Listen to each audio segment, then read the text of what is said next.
नमस्कार, आप देख रहे हैं एबीपी न्यूज। मैं हूं निशा, ले चलती हूं आपको खास खबरों की ओर। બાબર ખાતે વાવ રોડ પર આવેલ આર્ય સમાજની વાડીમાં ભારતીય જનતા પાર્ટીના લોકસભાના ઉમેદવાર રેખાબેન ચૌધરીની સભા યોજાઈ, જેમાં સભા શરૂ થાય તે પહેલા અચાનક સભામાં રાજપૂત ક્ષત્રિય સમાજના યુવાનો અને કરણી સેના દ્વારા ભાજપ તેમજ પરસોત્તમ રૂપાલા વિરોધ સૂત્રોચ્ચાર કરી વિરોધ પ્રદર્શન કરવામાં આવતા સભા સ્થળે ઉપસ્થિત પોલીસ કાફલા દ્વારા કરણી સેના અને રાજપૂત ક્ષત્રિય સમાજના યુવાનોને પકડી લઈ પોલીસની ગાડીઓમાં બેસાડી સભા સ્થળેથી ભાબર પોલીસ મથકે લાવી સભા પૂરી થઈ ત્યાં સુધી અટકાયત કરવામાં આવી। મોડી રાત્રે સભા પૂરી થયા બાદ પોલીસે 25થી વધારે યુવાનોને સમજાવીને છૂટા કરવામાં આવ્યા।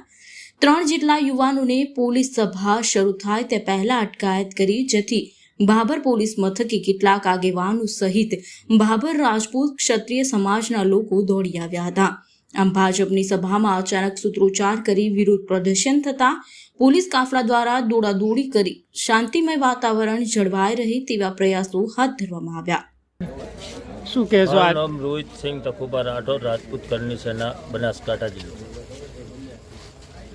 આજે વિરુદ્ધ રેખાબેન ચૌધરીનો જે ભાભર કાર્યક્રમ હતો, જે કાર્યક્રમનો ભાઈઓ ભાભર જાગીરદાર સમાજે વિરોધ કરવાના હતા, એ વિરોધ પહેલાં પણ અમારી અટકાયત કરી હતી કે તમે આ વિરોધ કરો છો, અને હું મારા ઘરે હતો, ઘરેથી મને પોલીસ સ્ટેશનમાં નજરકેદ કરી નાખ્યો। એવા અમે 4-5 ભાઈઓને નજરકેદ કર્યા। અમારા નજરકેદ છતાંય ભાઈઓએ વિરોધ કર્યો, અને જે અમને પોલીસ સ્ટેશનમાં દબાવવામાં આવ્યા એક આઈપીએસ અધિકારી, અને ખોટી રીતના અમને કે તમે આ કોમ કેમ કરો છો, ઓમ છો। આ અમારા એક સમાજને માટેનું જે હતું, અને ઓનો અમે હવે ભાજપનું ભેગા હતા, પણ હવે અમે બધા થઈ ભાભર સમાજ અને જાગીરદાર સમાજ ભાભર તાલુકાના બધા આનો ખૂબ વિરોધ કરશું, અને હવે અમે બટનથી જવાબ આપશું।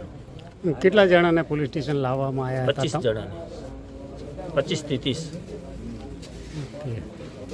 તમારી સામે કોઈ કાર્યવાહી કે એફઆર કે એવું કંઈ કરવામાં આવ્યું? ના, અમારી પૂછપરછ કરવામાં આવી કે કેમ તમે આવું કર્યું, પણ અમને તો કોઈ ખ્યાલ જ નહોતો। અમને તો પહેલથી અટકાયત કરેલી હતી।